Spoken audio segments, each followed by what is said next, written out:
يا معشر المسلمين وزمرة المؤمنين رحمكم الله. إن يوم الجمعة سيد الأيام وحج الفقراء وعيد المساكين.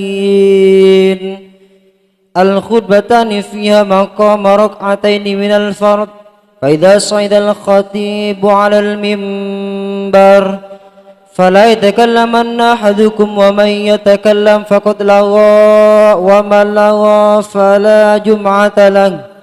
أنصتوا واسمعوا رحمكم الله. أنصتوا واسمعوا رحمكم الله. أنصتوا واسمعوا وأطيعوا جميعا رحمكم الله لعلكم ترحمون.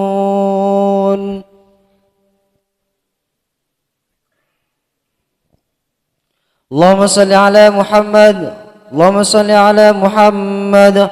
اللهم صل على سيدنا وحبيبنا وشافعنا ومولانا محمد. الحمد لله رب العالمين. اللهم قوي الإسلام والإيمان من المسلمين والمسلمات والمؤمنين والمؤمنات، وانصرهم على المعاندين. ربي اختم لنا منك بالخير، ويا خير الناصرين برحمتك يا أرحم الراحمين.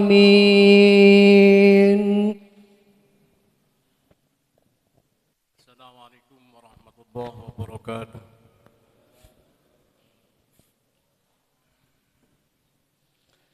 الله أكبر الله أكبر الله أكبر الله أكبر. أشهد أن لا إله إلا الله. أشهد أن لا إله إلا الله.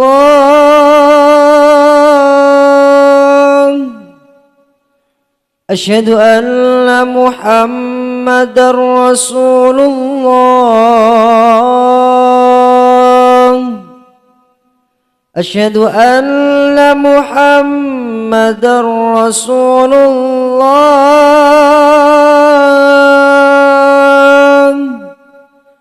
حي على الصلاة.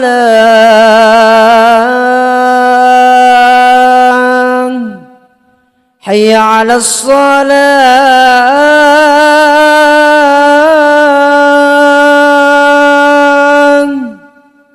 حي على الفلاح.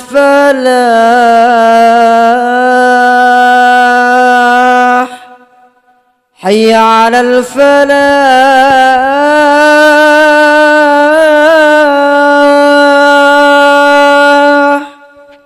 الله أكبر الله أكبر. لا إله إلا الله.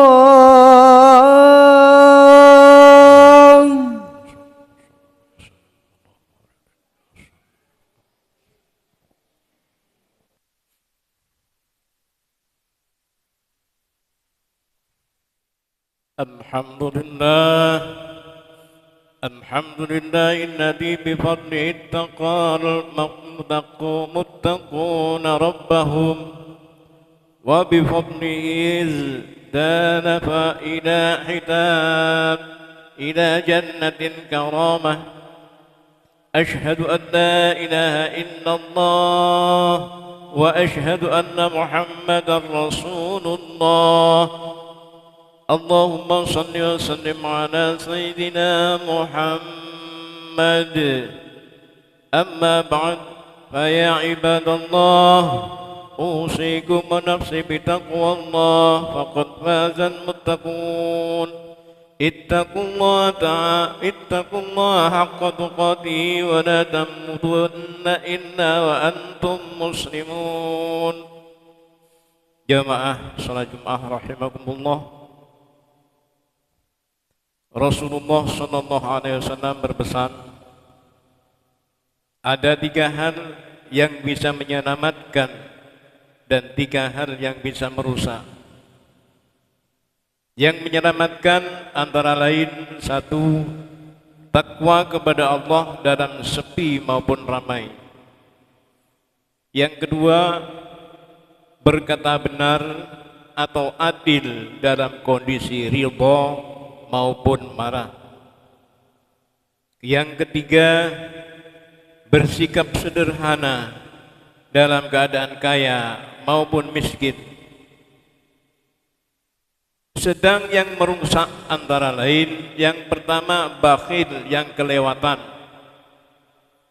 yang kedua nafsu yang diikuti, dan yang ketiga ujub terhadap diri sendiri.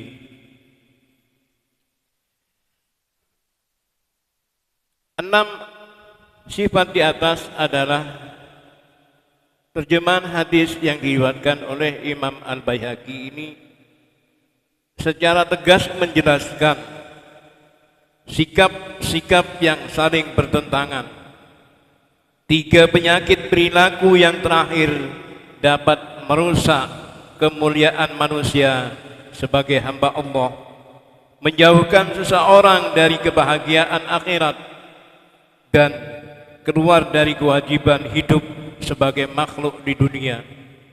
Sementara tiga hal yang pertama justru sebaliknya menyelamatkan hamba dari kerusakan itu semua. Yang pertama, takwa kepada Allah.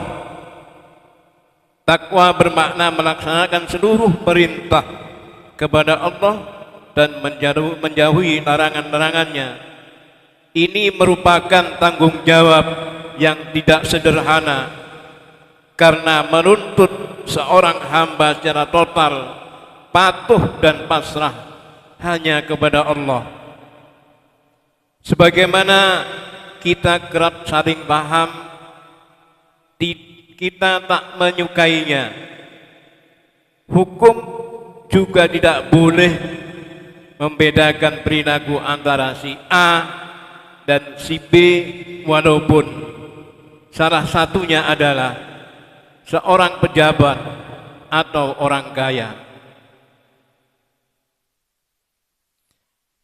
Mencaci maki dan perintah tetap terlarang meskipun ditunjukkan kepada orang yang sangat kita benci lantaran beda mazhab, beda partai. Korupsi mesti disanksi meskipun itu dilakukan oleh kerabat atau anak sendiri. Memegang prinsip sangat tergantung kepada cara kita mengelola diri. Bagaimana kita mampu senantiasa rendah hati kepada siapapun yang tanpa membeda-bedakan pandangan dan sikap terhadap mereka. Karena itu, berkata benar dalam segala kondisi merupakan lawan dari perilaku yang merusak ijabul mar'i binafsi atau ujub terhadap diri sendiri, membanggakan kualitas diri sendiri, menjerumuskan seseorang kepada tindak mencibirkan orang lain, lalu berlaku secara tidak objektif, merasa paling benar dan paling baik, dapat membawa seseorang tidak adil dalam menyikapi segala hal. Ujub juga cenderung mengabaikan bahwa tiap nikmat datang dari Allah Subhanahu wa ta'ala. Jamaah Jum'ah rahimakumullah,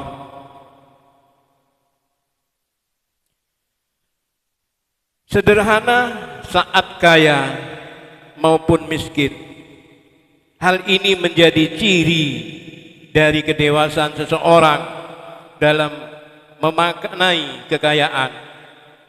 Kekayaan tidak diartikan sebagai tujuan atau ghayah, melainkan sebatas sarana atau wasilah, karena penggunaannya pun seyogyanya disesuaikan dengan kebutuhan belaka.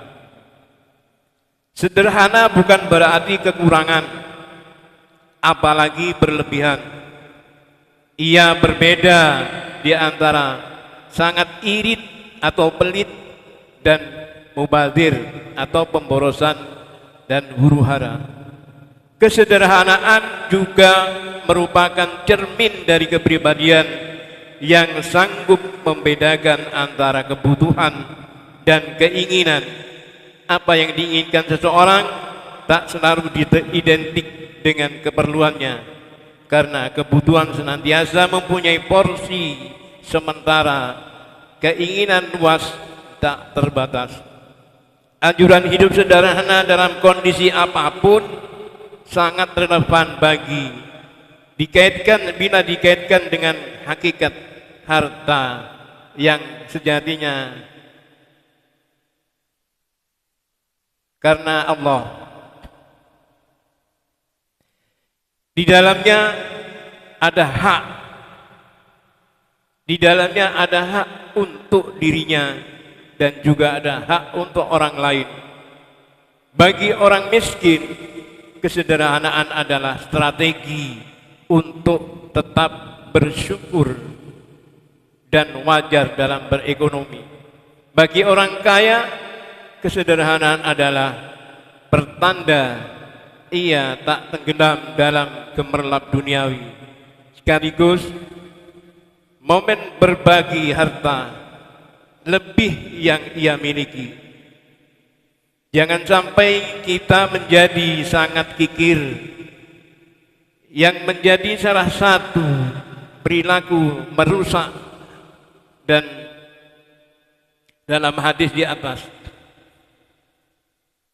bahkan pun tak mesti hanya dilakukan orang yang berarti melimpah, karena bakhil selain berkaitan dengan kekayaan juga perbuatan seseorang.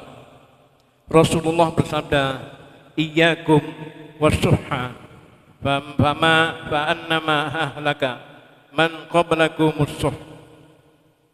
Jauhilah perbuatan sangat kikir, karena ia merusak orang sebelum kamu. Hadis riwayat Abu Daud. Beberapa hal di atas berhubungan erat, saling berterkait antara satu dengan yang lain, meski terklasifikasi masing-masing tiga sikap, namun sejatinya semua bermuara pada pilihan apakah kita memosisikan Allah sebagai tempat bergantung dan muara tujuan, ataukah selainnya, termasuk orang lain, kekayaan, dan ego diri sendiri. Mudah-mudahan kita dijauhkan dari sifat-sifat yang terberi di atas, dan kita selalu mendapat lindungan dari Allah Subhanahu wa taala. Barakallahu lakum fil Qur'anil azim wa nafa'ani wa iyyakum bil ayati wa dzikril hakim. Innahu ta'ala jawadun karim bi rahmatika ya arhamar rahimin. Allahumma salli ala sayyidina wa habibina wa syafi'ina wa maulana Muhammad.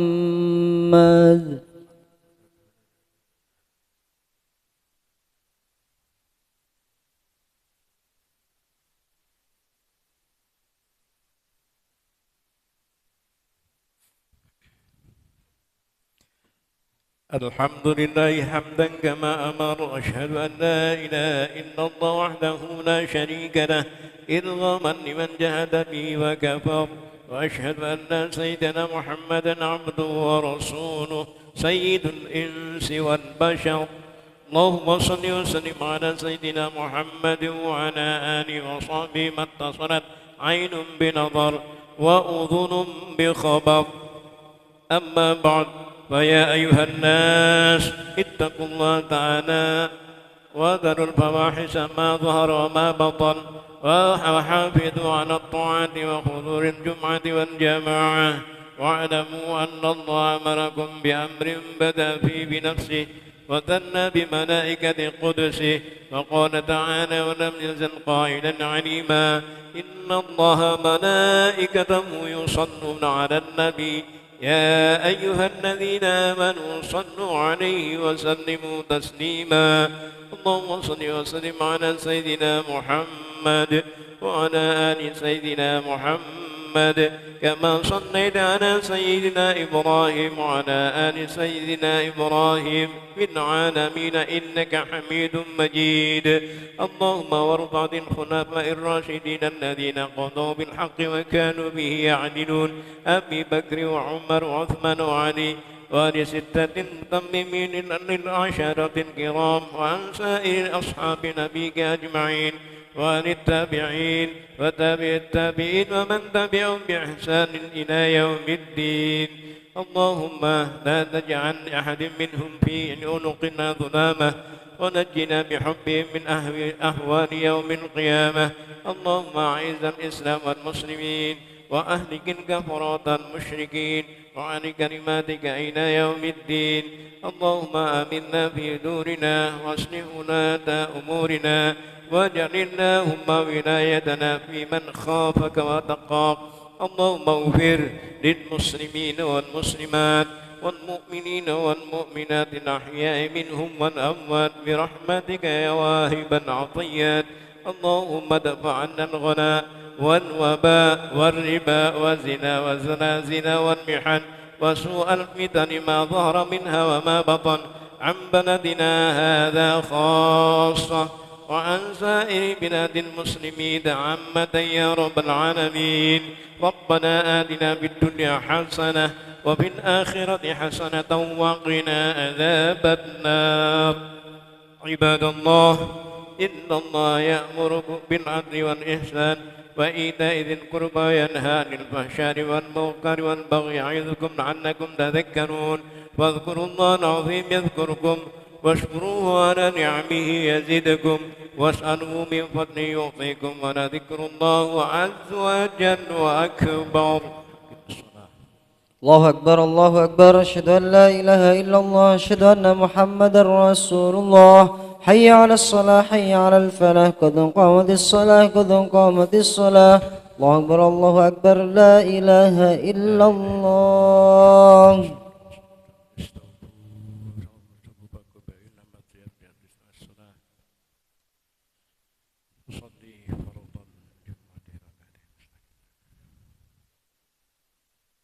الله أكبر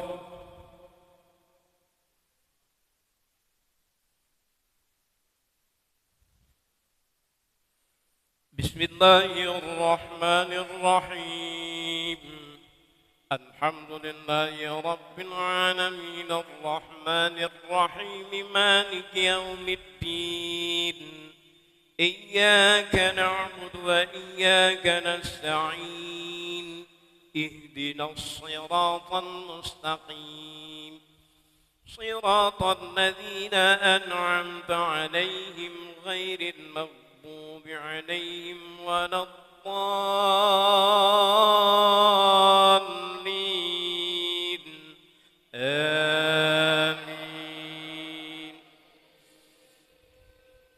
بسم الله الرحمن الرحيم والتين والزيتون وطور سينين وهذا البلد الأمين لقد خلقنا الإنسان في أحسن تقويم ثم رددناه أسفل سافلين إلا الذين آمنوا وعملوا الصالحات فلهم أجر غير ممنون فما يكذبك بعد بالدين أليس الله بأحكم الحاكمين الله أكبر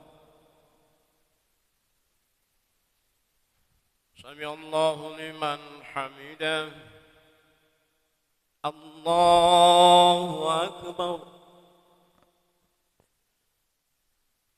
الله أكبر الله أكبر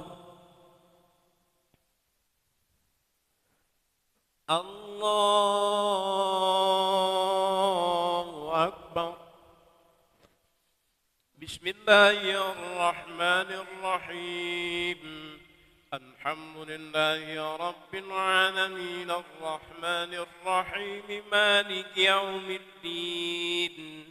إياك نعبد وإياك نستعين. اهدنا الصراط المستقيم صراط الذين أنعمت عليهم غير المغضوب عليهم ولا الضالين.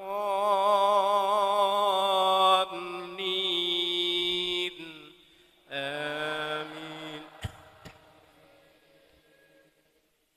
بسم الله الرحمن الرحيم. ويل لكل همزة لمزة الذي جمع مالا وعدده يحسب أن ماله أخلده كلا لينبذن في الحطمة وما أدراك ما الحطمة نار الله الموقدة التي تطلع على الأفئدة إنها عليهم مؤصدة في عمد ممددة. الله أكبر. سمع الله لمن حمده. الله أكبر. الله أكبر. الله أكبر.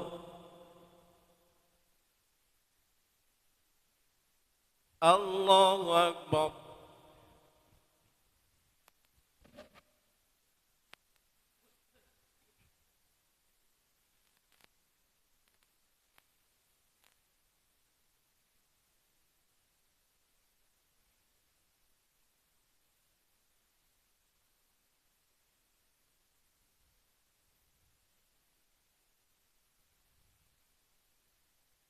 السلام عليكم ورحمة الله.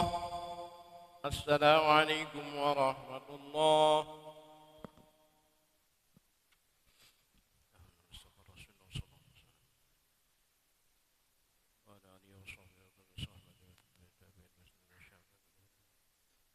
الفاتحة. أعوذ بالله من الشيطان الرجيم. بسم الله الرحمن الرحيم. الحمد لله رب العالمين الرحمن الرحيم مالك يوم الدين. إياك نعبد وإياك نستعين اهدنا الصراط المستقيم صراط الذين أنعمت عليهم غير المغضوب عليهم ولا الضالين. آمين. بسم الله الرحمن الرحيم. الحمد لله رب العالمين الرحمن الرحيم مالك يوم الدين. إياك نعبد وإياك نستعين اهدنا الصراط المستقيم صراط الذين أنعمت عليهم غير المغضوب عليهم ولا الضالين. آمين. بسم الله الرحمن الرحيم. الحمد لله رب العالمين الرحمن الرحيم مالك يوم الدين. إياك نعبد وإياك نستعين اهدنا الصراط المستقيم صراط الذين أنعمت عليهم غير المغضوب عليهم ولا الضالين. آمين. بسم الله الرحمن الرحيم. الحمد لله رب العالمين الرحمن الرحيم مالك يوم الدين. إياك نعبد وإياك نستعين اهدنا الصراط المستقيم صراط الذين أنعمت عليهم غير المغضوب عليهم ولا الضالين. آمين. بسم الله الرحمن الرحيم. الحمد لله رب العالمين الرحمن الرحيم مالك يوم الدين. إياك نعبد وإياك نستعين اهدنا الصراط المستقيم صراط الذين أنعمت عليهم غير المغضوب عليهم ولا الضالين. آمين. بسم الله الرحمن الرحيم. الحمد لله رب العالمين الرحمن الرحيم مالك يوم الدين. إياك نعبد وإياك نستعين اهدنا الصراط المستقيم صراط الذين أنعمت عليهم غير المغضوب عليهم ولا الضالين. آمين. بسم الله الرحمن الرحيم. الحمد لله رب العالمين الرحمن الرحيم مالك يوم الدين. إياك نعبد وإياك نستعين اهدنا الصراط المستقيم صراط الذين أنعمت عليهم غير المغضوب عليهم ولا الضالين. آمين. بسم الله الرحمن الرحيم قل هو الله أحد الله الصمد لم يلد ولم يولد ولم يكن له كفوا أحد بسم الله الرحمن الرحيم قل هو الله أحد الله الصمد لم يلد ولم يولد ولم يكن له كفوا أحد بسم الله الرحمن الرحيم قل هو الله أحد الله الصمد لم يلد ولم يولد ولم يكن له كفوا أحد بسم الله الرحمن الرحيم قل هو الله أحد الله الصمد لم يلد ولم يولد ولم يكن له كفوا أحد بسم الله الرحمن الرحيم قل هو الله أحد الله الصمد لم يلد ولم يولد ولم يكن له كفوا أحد بسم الله الرحمن الرحيم قل هو الله أحد الله الصمد لم يلد ولم يولد ولم يكن له كفوا أحد بسم الله الرحمن الرحيم قل أعوذ برب الفلق من شر ما خلق ومن شر غاسق إذا وقب ومن شر النفاثات في العقد ومن شر حاسد إذا حسد بسم الله الرحمن الرحيم قل أعوذ برب الفلق من شر ما خلق ومن شر غاسق إذا وقب ومن شر النفاثات في العقد ومن شر حاسد إذا حسد بسم الله الرحمن الرحيم قل أعوذ برب الفلق من شر ما خلق ومن شر غاسق إذا وقب ومن شر النفاثات في العقد ومن شر حاسد إذا حسد بسم الله الرحمن الرحيم قل أعوذ برب الفلق من شر ما خلق ومن شر غاسق إذا وقب ومن شر النفاثات في العقد ومن شر حاسد إذا حسد بسم الله الرحمن الرحيم قل أعوذ برب الفلق من شر ما خلق ومن شر غاسق إذا وقب ومن شر النفاثات في العقد ومن شر حاسد إذا حسد بسم الله الرحمن الرحيم قل أعوذ برب الفلق من شر ما خلق ومن شر غاسق إذا وقب ومن شر النفاثات في العقد ومن شر حاسد إذا حسد بسم الله الرحمن الرحيم قل أعوذ برب الفلق من شر ما خلق ومن شر غاسق إذا وقب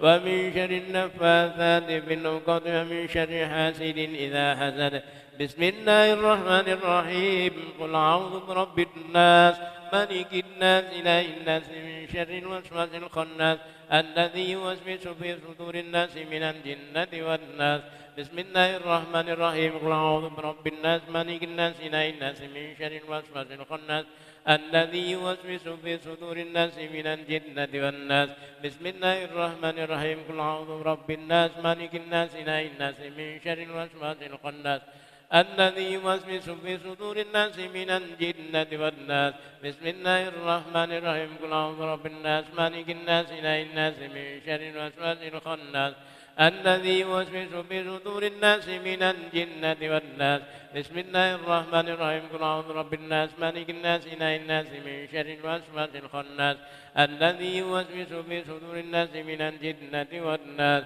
بسم الله الرحمن الرحيم قل أعوذ برب الناس مالك الناس إله الناس من شر الوسواس الخناس الذي يوسوس في صدور الناس من الجنة والناس بسم الله الرحمن الرحيم قل أعوذ برب الناس مالك الناس إله الناس من شر الوسواس الخناس الذي يوسوس في صدور الناس من الجنة والناس بسم الله الرحمن الرحيم اللهم صل وسلم على سيدنا محمد وعلى آل سيدنا الحمد لله رب العالمين حمدا يوافي نعمه يكافئ مزيده يا ربنا لك الحمد كما ينبغي لجلال وجهك الكريم وعظيم سلطانك اللهم صل على سيدنا محمد صلاة تنجينا بها من جميع الأهل والآفات وتقضي لنا بها جميع الحاجات وتظهرنا في المشيئات وترضونا بها عندك على الدرجات وتبلغنا بها أقصى الغايات من جميع الخيرات في الحياة وبعد الممات اللهم أعنا على ذكرك وشكرك وحسن عبادتك اللهم افتح علينا فضل العارفين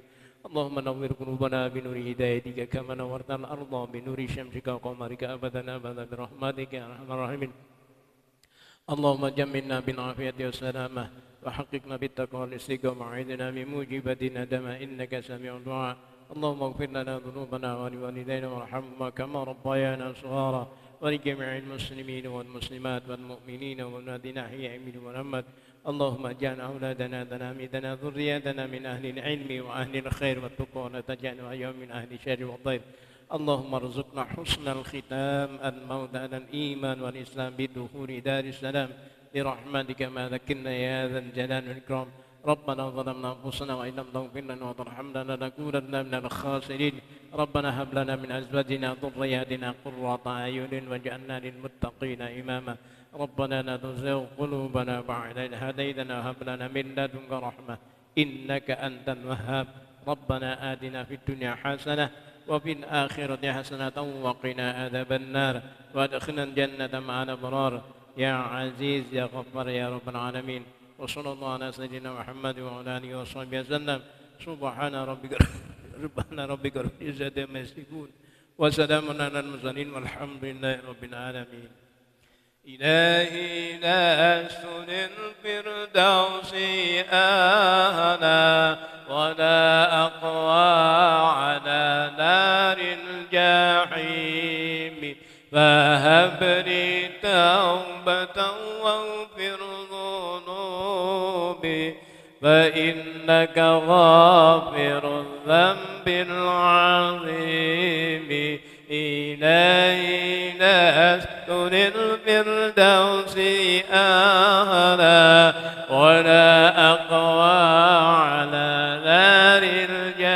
الجحيم فهب لي توبة واغفر ذنوبي فإنك غافر الذنب العظيم إلهي لست للفردوس أهلا ولا أكوى على نار الجحيم فهب لي توبة واغفر ذنوبي فإنك غافر الذنب العظيم